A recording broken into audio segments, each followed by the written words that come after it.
2, 3.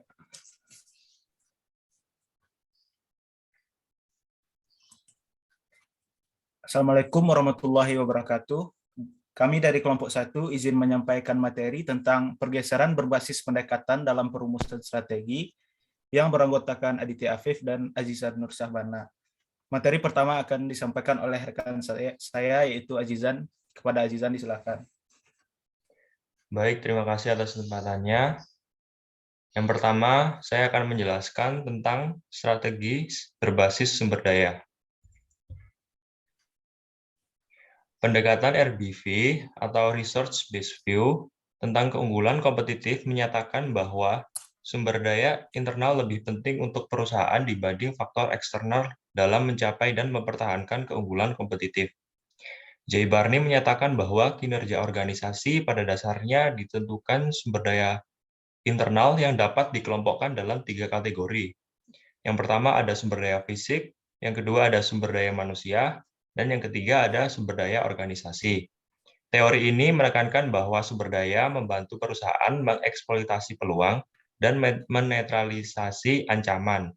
Ide dasar RBV adalah bahwa bauran, jenis, jumlah, dan sifat dari sumber daya internal perusahaan harus dipikirkan terlebih dahulu, dan penting mengembangkan strategi yang dapat mengarahkan pada keunggulan kompetitif yang berkelanjutan.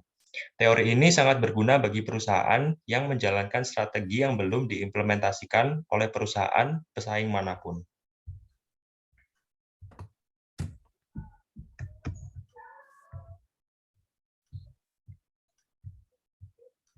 Kemudian, selanjutnya, kemampuan dan sumber daya perusahaan merupakan dasar bagi pengembangan strategi untuk penciptaan nilai. Sumber daya adalah input bagi proses produksi perusahaan, seperti barang, modal, kemampuan para pekerjanya, paten, keuangan, dan manajer berbakat.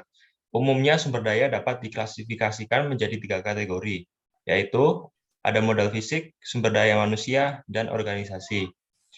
Hanya melalui kombinasi dan integrasi, sekelompok sumber daya dapat mencapai keunggulan bersaing. Kemudian kemampuan atau capability adalah kapasitas sekumpulan sumber daya secara integratif untuk melakukan suatu tugas atau aktivitas. Kemampuan adalah hasil dari suatu kelompok sumber daya yang integrasi dan sumber daya dan kapabilitas akan menopang competitive advantage apabila memenuhi empat kriteria. Yaitu yang pertama, ada sumber daya akan menjadi berharga jika dapat memberikan nilai strategis pada perusahaan. Kemudian yang kedua, sumber daya langka adalah sumber daya yang tidak dimiliki perusahaan pesaing. Jika banyak perusahaan memiliki sumber daya yang sama, maka perusahaan tersebut cenderung mengimplementasikan strategi yang mirip, maka tidak akan memberikan keunggulan kompetitif. Kemudian yang ketiga, sumber daya yang sama sulit untuk ditiru. Jika perusahaan tidak dengan mudah mendapatkan sumber daya, maka sumber daya akan mengarah kepada keunggulan kompetitif. Kemudian yang terakhir, tidak mudah digantikan. Apabila tidak ada produk pengganti yang memungkinkan, maka perusahaan akan mampu mempertahankan keunggulan kompetitifnya. Semakin banyak sumber daya memenuhi kriteria tersebut, maka semakin kuat keunggulan kompetitif perusahaan dan semakin lama bertahannya. Bila keempat kriteria dipenuhi, sumber daya dan kapabilitas menjadi core competencies. Model resource based berpendapat bahwa core competencies merupakan basis keunggulan kompetitif perusahaan, keunggulan strategik, dan kemampuan untuk memperoleh above average returns. Berdasarkan model resource based, above average returns bagi suatu perusahaan ditentukan oleh karakteristik di dalam perusahaan. Model ini memfokuskan pada pengembangan atau perolehan sumber daya dan kapabilitas yang berharga dan sulit atau tak mungkin ditiru oleh para pesaing. Model ini mengasumsikan bahwa yang pertama, tiap organisasi merupakan sekumpulan sumber daya dan kemampuan unik yang merupakan dasar untuk strategi dan sumber utama profitabilitasnya. Kemudian yang kedua, perusahaan memperoleh sumber daya yang berbeda serta mengembangkan kemampuan yang unik. Karenanya, seluruh perusahaan bersaing dalam industri tertentu mungkin tidak memiliki sumber daya atau kemampuan strategis yang sama. Kemudian yang terakhir, ada sumber daya tidak terlalu mudah berpindah antar perusahaan. Selanjutnya akan dijelaskan oleh rekan saya. Terima kasih.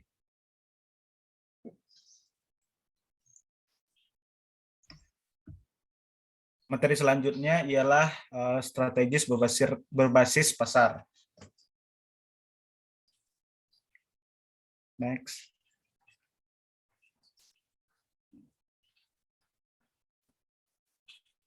Strategis berbasis pasar kembang keunggulan bersaing telah menyajikan dua besar, yaitu market based view atau MBV dan resource based view atau RBV. Baik MBV maupun RBV, keduanya mengarah pada penciptaan keunggulan bersaing agar organisasi sukses menjadi value creation yang superior. Dalam perspektif MBV yang didukung oleh Porter, keunggulan bersaing dibangun atas dasar pasar. Dalam cara pandang ini, kemampuan perusahaan dalam mengantisipasi pasar merupakan hal yang esensial. Porter telah mengembangkan 5 force model yang dapat digunakan sebagai pijakan di dalam mengevaluasi dan merancang strategi bersaing. Intinya sebenarnya, Porter menilai bahwa perusahaan secara nyata tidak hanya bersaing dengan perusahaan yang ada di dalam industri saat ini. Analisis biasa yang digunakan di sebuah perusahaan adalah siapa pesaing langsung perusahaan tersebut dan akhirnya mereka terjebak dalam kompetitor oriented sehingga tidak mempunyai visi pasar yang jelas. Next.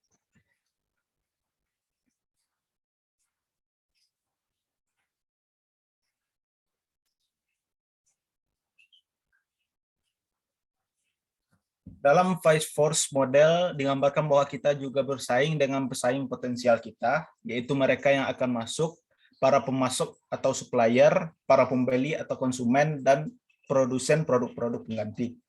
Dengan demikian, kita harus mengetahui bahwa ada 5 kekuatan yang menentukan karakteristik suatu industri, yaitu yang pertama, intensitas persaingan antar pemain yang ada saat ini. Yang kedua, ancaman masuk pendatang baru. Yang ketiga, kekuatan tawar-menawar pemasok. Yang keempat, kekuatan tawar pembeli. Dan yang terakhir adalah ancaman produk pengganti. Dalam MBV, kompetisi bersaing bisnis dibangun melalui cara pandang outside in perspective. Dinamika eksternal menjadi pijakan dalam merancang strategi keunggulan bersaing.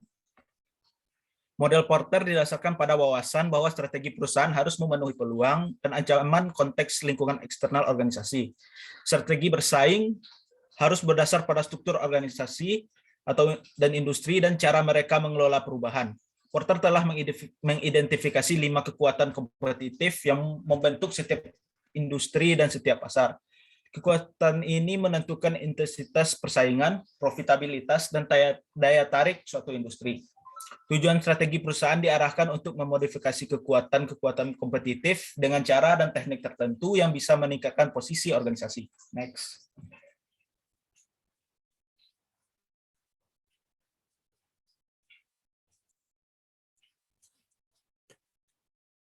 Selanjutnya, Porter dalam perspektif ini mengusulkan 3 pilihan strategi generik, yaitu low cost, diferensiasi, dan fokus, sebagai pijakan keunggulan bersaingnya.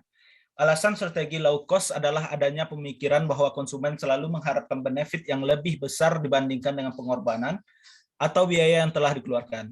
Strategi ini mengandalkan keunggulan biaya yang relatif rendah dalam menghasilkan barang dan jasa. Alasan strategi diferensiasi adalah konsumen suka terhadap produk yang unik dengan feature yang mampu memenuhi kebutuhannya. Keunggulan fokus diferensiasi berasal dari kemampuan perusahaan untuk menghasilkan barang dan jasa yang unik dalam industrinya dan dalam semua dimensi secara umum dihargai pembeli. Dengan keunggulan bersaing, menurut Porter, perusahaan dapat memiliki kinerja di atas rata-rata industri lain. Keunggulan bersaing merupakan kinerja perusahaan yang dapat tampil di atas rata-rata. Next. Kemudian materi selanjutnya adalah strategi knowledge management.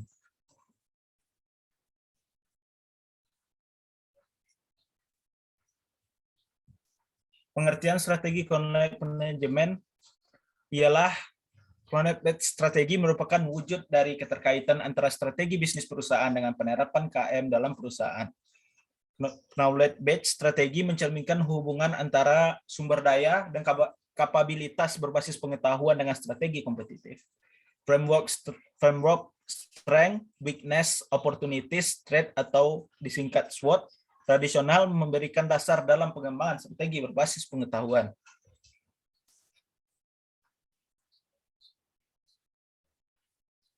Next. Mengaplikasikan knowledge-based strategi berarti manajemen perusahaan melakukan analisis SWOT berbasis pengetahuan, pemetaan terhadap sumber daya dan kapabilitas berbasis pengetahuan agar memperoleh pemahaman yang lebih baik mengenai kekuatan dan kelemahan perusahaan untuk merespon peluang dan ancaman strategik. Knowledge-based strategi dapat dipandang sebagai penyeimbang antara sumber daya dan kapabilitas berbasis pengetahuan yang dimiliki perusahaan dengan pengetahuan yang dibutuhkan perusahaan untuk menghasilkan produk atau jasa yang lebih kompetitif. Next. Knowledge-based SWOT. Analisis struktur industri memberikan pemahaman terhadap lingkungan kompetisi, sementara RBV memberikan petunjuk dalam mengevaluasi kemampuan untuk mengeksploitasi peluang dan merespon ancaman. Tantangan yang kemudian muncul adalah bagaimana mengaitkan dengan pengetahuan atau knowledge, yakni membangun suatu kerangka knowledge-based SWOT atau key SWOT. Analisis SWOT terdiri dari 4 faktor, yaitu strength, weakness, opportunities, dan threat. Kemudian apa itu strength? Strength atau kekuatan merupakan kondisi kekuatan yang terdapat dalam organisasi, proyek atau konsep bisnis yang ada. Kekuatan yang dianalisis merupakan faktor yang terdapat di dalam tubuh organisasi, proyek atau konsep bisnis itu sendiri. Yang selanjutnya adalah weakness. Weakness atau kelemahan merupakan kondisi kelemahan yang terdapat dalam organisasi, proyek, atau konsep bisnis yang ada. Kelemahan yang dianalisis merupakan faktor yang terdapat dalam tubuh organisasi, proyek, atau konsep bisnis itu sendiri. Yang ketiga adalah opportunities. Opportunities atau peluang merupakan kondisi peluang yang berkembang di masa yang datang yang terjadi. Kondisi yang terjadi merupakan peluang dari luar organisasi, proyek, atau konsep bisnis itu sendiri. Misalnya kompetitor, kebijakan pemerintah, dan kondisi lingkungan sekitar. Dan yang terakhir adalah threats. Threats atau ancaman merupakan kondisi yang mengancam dari luar. Ancaman itu sendiri dapat mengganggu organisasi, proyek, atau konsep bisnis itu sendiri. Analisis case SWOT memiliki 2 bagian, yaitu bisnis dan pengetahuan. Analisis case SWOT mempertimbangkan faktor internal perusahaan seperti organisasional, manajemen, strategi bisnis, dan pengaruh dari kontingensi eksternal seperti kondisi lingkungan bisnis dan kompetisi. Next. Mungkin sekian yang dapat kami sampaikan dari kelompok 1. Kalau ada kata-kata yang salah atau suatu yang janggal, kami mohon maaf. Wabillahi taufik wa hidayah. Assalamualaikum warahmatullahi wabarakatuh.